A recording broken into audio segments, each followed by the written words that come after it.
patron, c'est finir par être à la tête d'un business, prendre en charge les personnes qui travaillent, qui gravitent autour de ce business et finir par être une bénédiction pour ses employés, pour ses collaborateurs, pour son secteur d'activité, pour sa nation, contribuer en payant les impôts.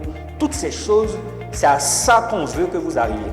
Donc lorsqu'on dit un mois pour devenir sa propre patronne, on n'est pas juste en train de dire un mois pour lancer son activité. Vous allez voir dans l'image qui suit qu'il y a patronne et puis il y a patronne. Vous allez devoir chercher à savoir quel type de patronne vous souhaitez devenir. Donc, voilà une image. Vous allez me dire qu'est-ce que cette image vous inspire. Combien de patronnes vous voyez sur cette image? Combien de patronnes on voit sur cette image? 3 patronnes. Il y a même une qui est en train de dormir. Peut-être elle a eu trop de... Peut-être elle a déjà fait sa recette. Elle est fatiguée, ou peut-être le soleil. Mais elle dort. Il n'y a pas quelqu'un qui a lui dit réveille-toi. Si vous travaillez pour quelqu'un et que votre boss vous voit dormir, il peut te dire réveille-toi. Ou même s'il passe même quand tu as te gêné, tu as te réveillé.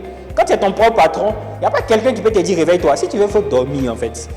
C'est tes chiffres, tes charges à la fin du mois qui vont te faire te rendre compte que tu as trop dormi. Et à un certain moment, tu ne vas plus dormir. La semaine passée, Mme Nguesson nous disait comme ça, elle dort très peu. Et c'est une réalité. Moi, j'échange avec elle souvent, on parle WhatsApp.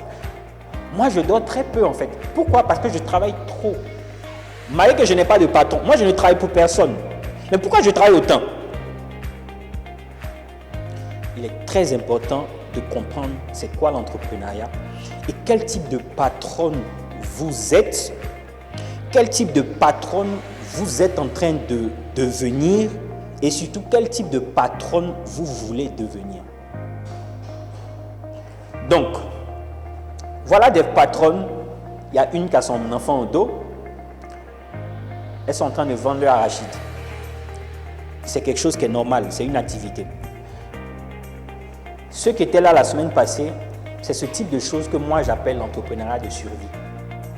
C'est-à-dire lancer une activité, un petit business pour pouvoir gagner quelque chose, soit parce que le mari ne gagne pas suffisamment, soit même le mari gagne suffisamment, mais en tant que femme, vous voulez quand même contribuer à la richesse du foyer, soit pour éduquer vos enfants ou pour n'importe quelle raison, vous décidez de lancer une activité. Ce n'est pas mauvais. Le seul principe, c'est que si vous ne comprenez pas c'est quoi l'entrepreneuriat, il y a des fortes chances que votre activité finisse par devenir un piège pour vous.